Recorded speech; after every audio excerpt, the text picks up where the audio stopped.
Olá, tudo bem? Mais uma vez, eu, pastor Cláudio Rosa, aqui do canal Que Diz a Bíblia. Obrigado pela sua participação, obrigado pela sua assistência. Sempre lembrando você a importância de se inscrever no canal.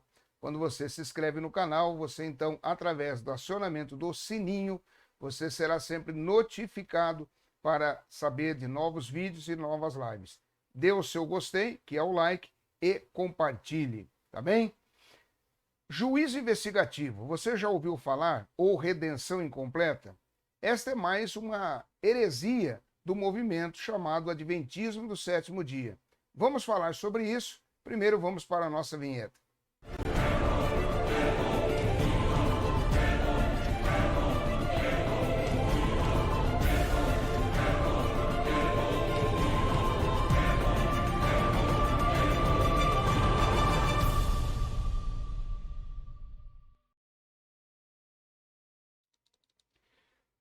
Muito bem, estamos de volta. Deus abençoe, obrigado aí por você estar conosco. Juízo investigativo, redenção incompleta. Você já ouviu falar? Esta é mais uma heresia, mais um desvio doutrinário da seita Adventismo do Sétimo Dia.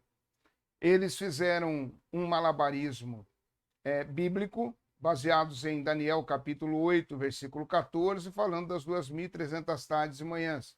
E a partir desta conta que eles resolveram fazer, e resolveram fazê-la para descobrirem a volta de Cristo, que obviamente não conseguiriam, eles entraram em um funil herético. E o resultado foi esta doutrina esdrúxula, estranha, mística que existe no meio adventista. Bem, existem alguns documentos que nós queremos falar aqui a respeito do que eles defendem. Eu vou até trazer aqui um pouquinho do que eles falam a respeito disso. Diz assim, o livro Grande Conflito, eles dizem na página de número 420, abre aspas, antes que se complete a obra de Cristo para a redenção do homem, há também uma expiação para tirar também o pecado do santuário. Esse é o serviço iniciado quando terminaram os 2.300 dias. Naquela ocasião, conforme fora predito pelo profeta Daniel, nosso sumo sacerdote entrou no lugar santíssimo para efetuar a última parte da sua solene obra, purificar o santuário. E como nós falamos, isso está no livro O Grande Conflito, escrito por Ellen White, a profetisa do Adventismo, e foi publicado pela Casa Publicadora Brasileira. Esta edição consta na página 420, ela pode mudar também.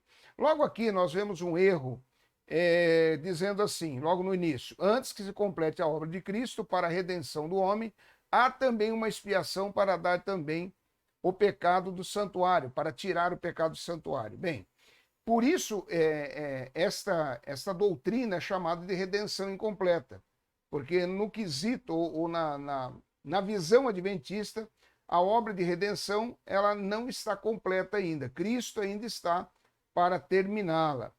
E aí eles continuam dizendo, um outro detalhe importante de se observar aqui, eles dizem assim, o nosso sumo sacerdote entrou no lugar santíssimo para efetuar a última parte da sua obra solene, ou da sua solene obra, purificar o santuário. E isso somente em 1844, porque eles profetizaram a volta em 1843, obviamente não aconteceu, e aí sim dizem que esse acontecimento ele ocorreu no dia 22 de outubro de 1844.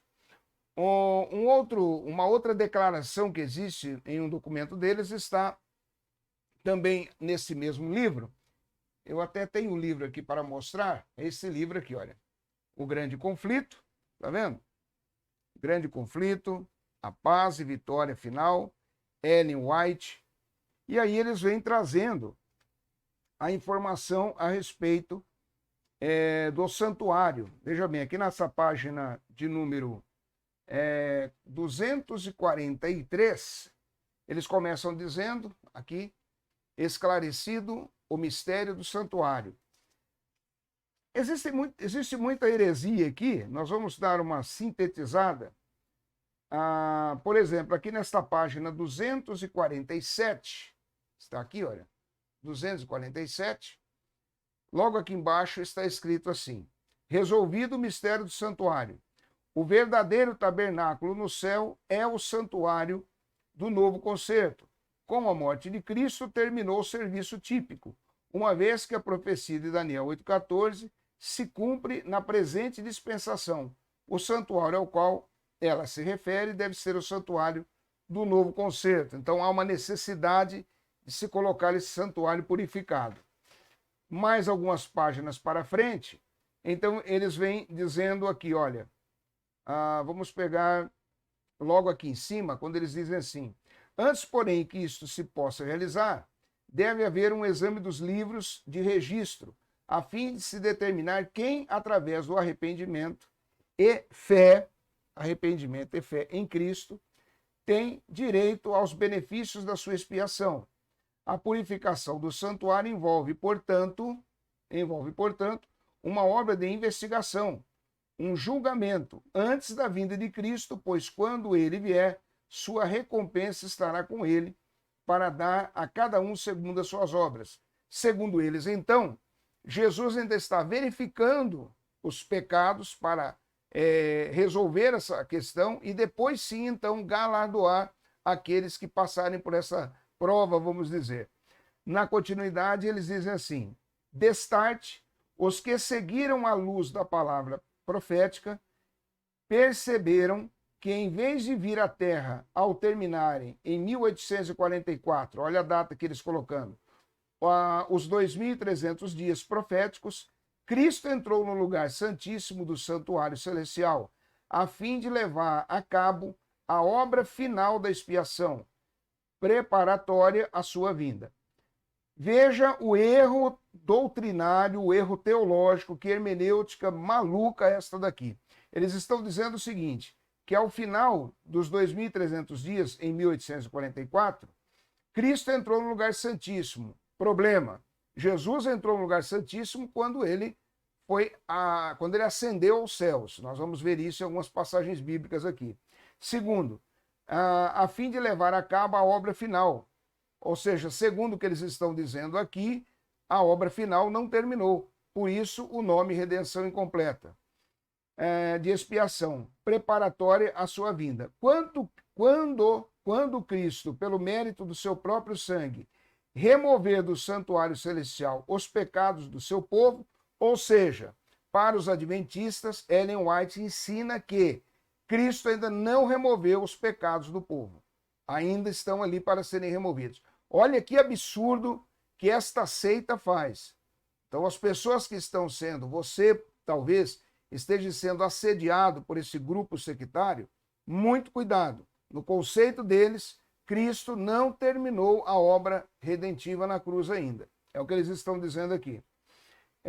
Ao encerrar-se o seu ministério, colocara ele os mesmos sobre Satanás, que na execução do juízo deverá arrostar a pena final. Aqui eles entram naquela questão do bode emissário, que nós temos um vídeo aqui falando sobre quem é o bode emissário. No conceito adventista, como nós estamos lendo aqui nesse livro, eles estão colocando que Cristo está colocando os pecados sobre Satanás. Na verdade, eles estão fazendo uma inversão de valores. Por quê? Porque, na verdade, os pecados foram colocados sobre Jesus e não sobre Satanás. Não é Satanás quem leva os pecados do povo, mas sim Jesus. Então, é uma hermenêutica completamente estranha à palavra de Deus, uma exegese completamente espúria, antagônica àquilo que a palavra de Deus ensina, mas é exatamente isso que eles levam a cabo ensinando. Conclusão: os adventistas, ou o adventismo do sétimo dia, eles estão errados em 3 aspectos, quais sejam eles. Eles estão errados em relação ao tempo, em relação ao lugar e em relação ao trabalho de Cristo.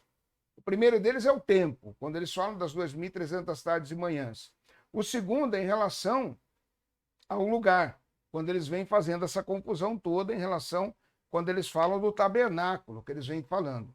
E o terceiro erro é sobre o serviço de Cristo, né? O trabalho que Cristo executou. Em relação ao tempo, vamos lá. Primeiro deles, a data indicada que eles trazem elas baseados lá em Daniel capítulo 8, versículos 13 e 14. Nós vamos ler lá, Daniel capítulo 8, versículo 13 e 14. Deixa eu pegar aqui Daniel, capítulo de número 8, e os versículos 13 e 14. Olha o que diz. Depois ouvi um santo que falava e disse, outro santo aquele que falava. Até quando durará a visão do sacrifício contínuo e da transgressão assoladora, para que sejam entregues o santuário e o exército, a fim de serem pisados? E a resposta no versículo 14. E ele me disse, até 2.300 tardes e manhãs, e o santuário será purificado. E aqui eles fizeram, então, esse cálculo a partir desta data que é fornecida em Daniel 8,14 em especial, para determinarem o dia da volta de Cristo, passando por cima daquilo que o próprio Jesus falou, que não haveria possibilidade e que não há possibilidade de se saber a data da volta de Jesus. Porém, uma coisa que nós vemos muito clara é que uma boa parte dos grupos sectários, eles têm realmente esse problema. Qual é o problema que eles têm? De estarem profetizando a volta de Jesus sem terem um aval da palavra de Deus. Ou seja, a Bíblia Sagrada, ela condena isto, ela mostra que não é possível estarem usando a palavra de Deus, porém, estarem usando uma outra visão que não seja da Bíblia, melhor dizendo, mas eles insistem em fazer errado. Esta é a questão. Então, tratando da questão do tempo, começa aí. Na verdade, deveria ser contada a partir da ordem para reedificar Jerusalém, baseada ali em Daniel 9, 25. Daniel capítulo 9, 25, nós estamos no 8, vamos lá para o 9. Capítulo 9, o seu versículo 25, que diz, sabe e entende, desde a saída da ordem para restaurar e para edificar a Jerusalém, até o Messias, o príncipe, haverá 7 semanas e 62 semanas, e as ruas e os muros, ou o muro, se reedificarão, mas em tempos angustiosos. Então a contagem deveria começar a partir daí.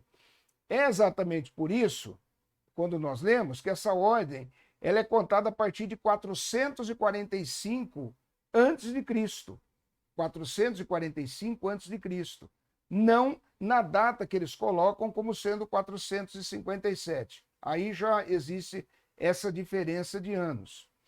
Além disso, eles vêm dizendo, também naquele livro Meditações Matinais, que é um livro que Ellen Good White também escreveu, na página 165, que existem essas datas que eles colocam que divergem daquilo que a Bíblia vem trazendo. A Esdras foi enviado a Jerusalém a partir de uma ordem, de uma liberação que houve. Esdras capítulo 7, versículo 11, nós podemos ver isso. Esdras, vamos lá no livro de Esdras, no capítulo de número 7, no seu versículo de número 11, que diz assim, esta é, pois, a cópia da carta que o rei Artaxerxes deu ao sacerdote Esdras, o escriba das palavras dos mandamentos do Senhor e dos seus estatutos sobre Israel. Então, aqui, essa carta que foi dada, com a missão de providenciar a ornamentação, a reconstrução do templo. Então, no capítulo 7, vamos ver aqui no versículo 15, olha, só um pouquinho mais para frente, versículos 15, 16 e 17. E para levares a prata e o ouro que o rei e os seus conselheiros voluntariamente deram ao Deus de Israel, cuja habitação está em Jerusalém. E toda a prata e todo o ouro que achares em toda a província da Babilônia, com as ofertas voluntárias do povo e dos sacerdotes que voluntariamente oferecerem, melhor dizendo, para a casa de seu Deus, que está em Jerusalém. Portanto, diligentemente comprarás com esse dinheiro novilhos, carneiros, cordeiros, com as suas ofertas e alimentos e as suas libações, e as oferecerás sobre o altar da casa do vosso Deus, que está em Jerusalém. Então, o objetivo era exatamente esse, a ornamentação, reconstrução do templo, conforme aqui está escrito no capítulo de número 19, também nós vemos isso, melhor, no versículo 19, nós também vemos esta mesma determinação na palavra de Deus. Então, a ordem para reedificar Jerusalém, repetimos, ocorreu no ano 445 a.C., no reinado de Artaxerxes. Então, essa é a primeira questão do erro que eles cometem em relação ao tempo. Muito bem. Em relação ao lugar, Jesus entrou no Santo dos Santos, ou no Santuário Celestial, 40 dias depois da sua ressurreição. Porque a forma como eles colocam, e como é ensinado, como eles trazem essa doutrina estranha desse tal de juízo investigativo, Jesus ele entra no Santo dos Santos somente em 1844. A história ela aconteceu mais ou menos assim, voltando um pouquinho no início, quando houve essa profecia que Jesus voltaria em 1844 e acharam a data, que seria o dia 22 de outubro de 1844, houve um grupo de líderes deles que foram esperar essa volta de Jesus. E entre estes que ali estavam, havia um caipira plantador de milho, lá um americano, Hiram Edson, que ele fica olhando para o céu. Alguns do grupo desistem até, eles viram que realmente não iria acontecer isso. E ele diz, não, eu estou tendo uma visão, eu estou vendo o tabernáculo celestial. O tabernáculo é aquela figura que você já deve ter visto em alguma gravura, aonde era um espaço retangular, fechado, e ali existia o pátio do tabernáculo, aonde existia ali a mesa da proposição, o lavatório, o candelabro, ou seja, ali ficavam os sacerdotes. E no lugar santo dos santos ficava a arca, com aqueles 3 elementos, né? A arca continha lá a pedra com a lei e também um pouco do maná que desceu e a vara de Arão que floresceu. O sumo sacerdote, ele entrava uma vez ao ano para aspergir o sangue pelos pecados do povo no lugar santo dos santos. Somente o sumo sacerdote entrava.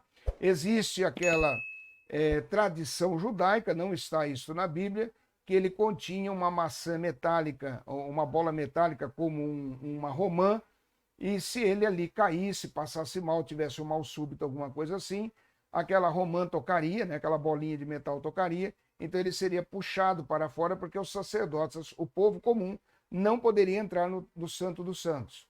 Segundo os adventistas, então Jesus ele entra no Santo dos Santos somente em 1844, quando eles tiveram essa visão.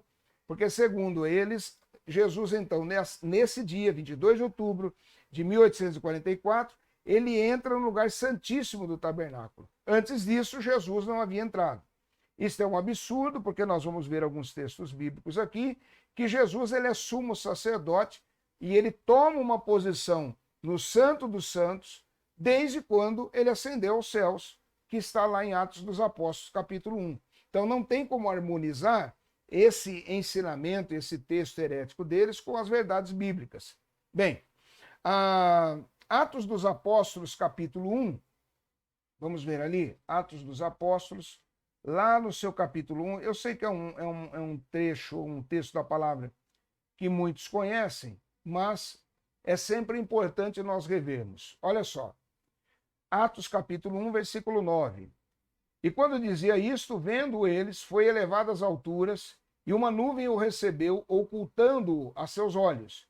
E estando com os olhos fitos no céu, enquanto ele subia, eis que junto deles se puseram 2 homens vestidos de branco, os quais lhe disseram, homens galileus, por que estáis olhando para o céu? Esse Jesus, que dentre vós foi recebido em cima no céu, há de vir assim como para o céu ouvistes ir. Ou seja, aqui é um axioma teológico que Jesus ascende aos céus e é recebido aos céus. Aí alguém, um adventista aí, alguém da seita pode dizer, mas isso não quer dizer que ele foi para o Santo dos Santos, que ele estava assentado à destra do Pai. Tá. A primeira pergunta, antes de nós irmos para os textos bíblicos, que provam e comprovam que ele foi sim para os Santos dos Santos, que ele está lá à destra do Pai, a pergunta é, para onde ele iria então se o adventismo não aceita que ao subir Jesus aqui, sendo levado aos céus, ele teria ido para onde? Esta é a pergunta que os adventistas precisam responder.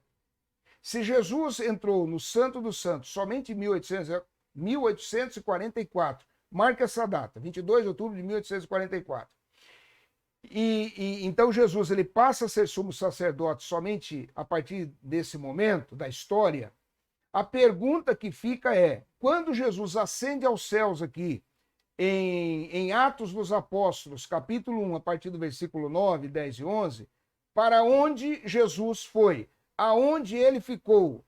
Esta é uma pergunta que necessita de uma resposta.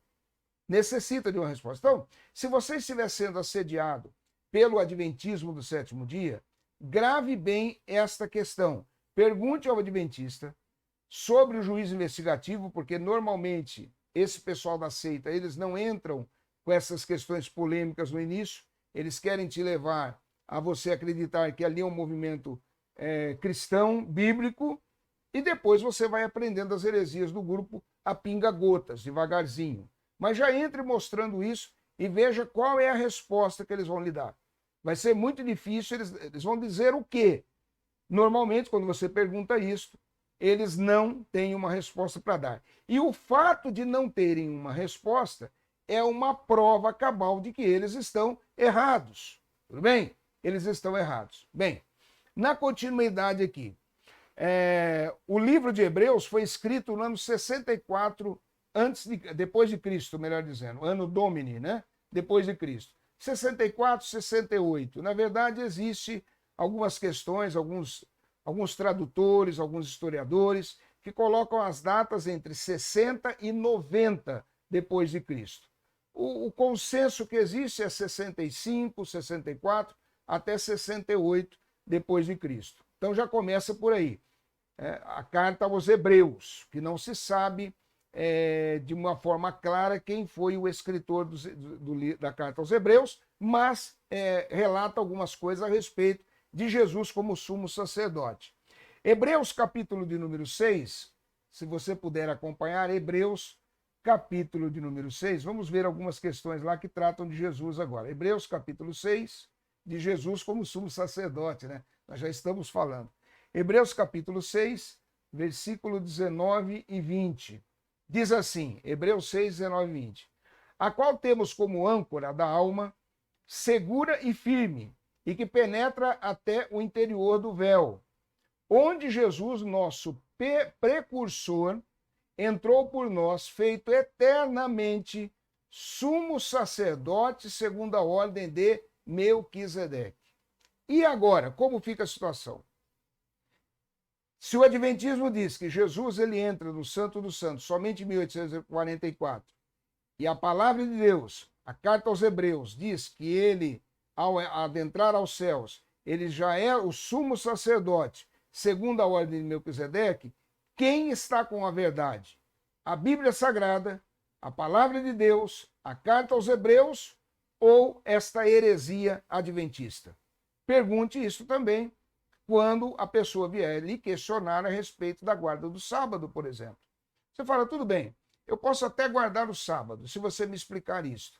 Se você harmonizar esse pensamento que Jesus passa a ser sumo sacerdote somente em 1844, onde a Bíblia diz em Hebreus, que foi escrito em 64, 68 depois de Cristo, dizendo que ele já era sumo sacerdote. Como é que você harmoniza isso? Jogue isso no colo do adventista e espere a resposta. Bem, mas não é somente esta passagem. Se nós vemos aqui também Hebreus capítulo 9, vamos lá no capítulo 9, também da carta aos Hebreus. Hebreus capítulo 9, os versículos 23. Vamos pôr o 23 e o 24 aqui. Diz assim, Hebreus 9, 23 e 24. De sorte que era bem necessário que as figuras das coisas que estão no céu assim se purificassem, mas as próprias coisas celestiais com sacrifícios melhores do que estes. Porque Cristo não entrou num santuário feito por mãos, figura do verdadeiro, porém no mesmo céu, para agora comparecer por nós perante a face de Deus, mostrando que ele está no tabernáculo celestial, ele está no Santo dos Santos e ele é sumo sacerdote. Quando nós olhamos para também aqui o Efésios capítulo 1, nós vamos olhar lá para a carta aos Efésios, no seu capítulo de número 1, e o seu versículo de número 20 a 22, Efésios 1, de 20 a 22, que nos diz assim: que manifestou em Cristo, ressuscitando-o dentre os mortos e pondo-o à sua direita nos céus. Quem colocou quem à direita? O Pai colocou Jesus à direita. E a pergunta fundamental aqui é: o Pai está onde? Aonde está Deus Pai? Ele está no pátio? Vamos usar a figura que os adventistas usam, então. O pátio do tabernáculo e não o lugar santo dos santos.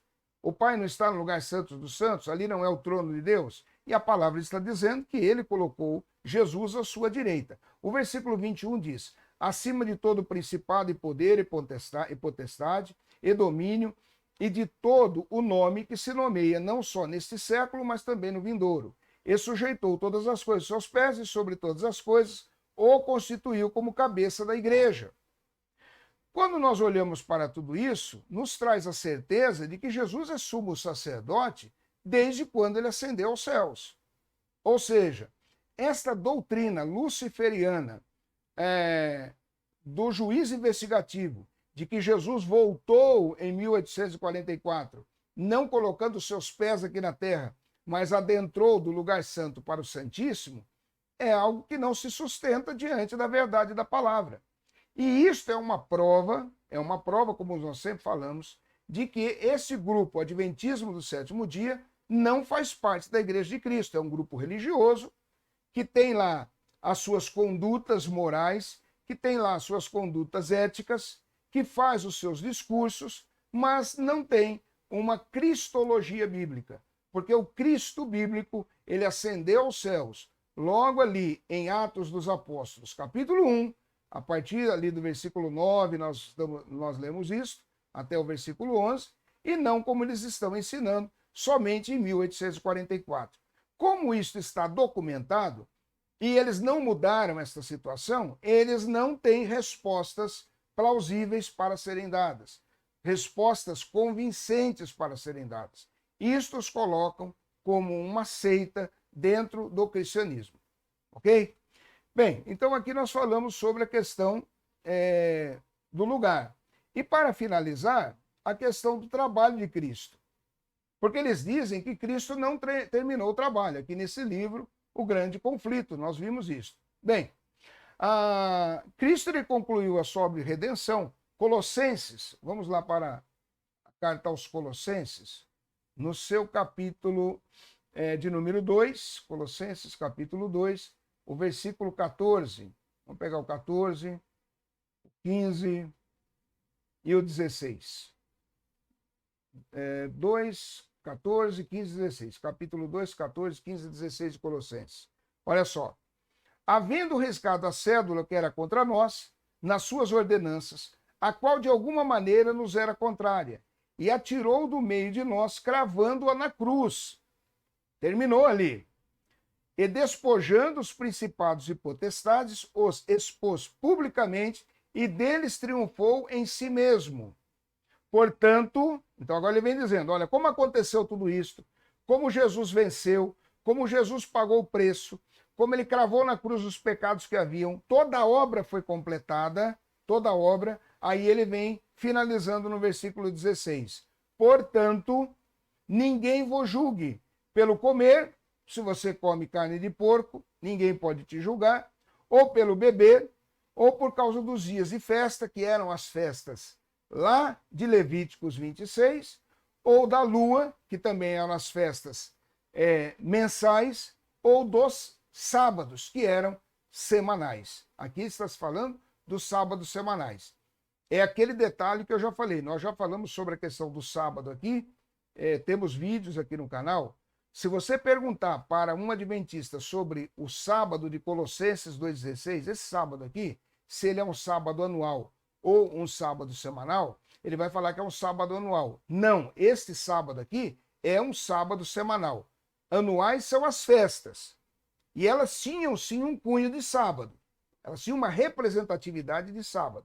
Mas este sábado aqui é um sábado semanal.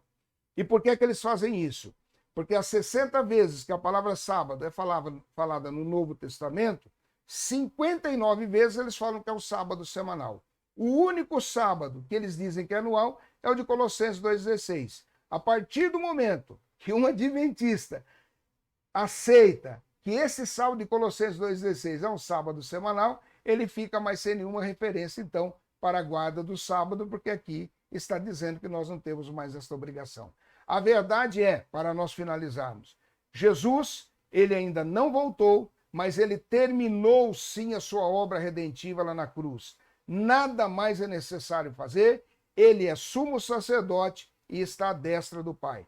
Esta heresia, esta blasfêmia de dizer que Jesus não terminou a obra, que há um juízo sendo investigado ainda por Jesus, é uma obra satânica, é um entendimento completamente contrário ao que a Bíblia ensina e por isso caracteriza mais uma vez o adventismo como um grupo sectário. Tudo bem? Olha, nós estamos terminando mais esse vídeo. Eu quero mais uma vez agradecer a sua participação, agradecer os likes. Nós estamos tendo aí respostas importantes do canal. Por isso, se inscreva no canal e quando você se inscreve, acione o sininho, esse sininho que tocou agora, porque esse sininho faz com que você receba as notificações de novos vídeos que sobem como esse e também das lives que vão ao ar. Tudo bem? Você querendo, você pode também colaborar com o canal através do Pix, se você sentir no coração, se você tiver condições, porque nós queremos atualizar os nossos equipamentos e colocá-los de uma forma que nós possamos produzir um material cada vez melhor. Ore pelo nosso ministério, Deus abençoe a sua vida e até o próximo vídeo, em nome de Jesus.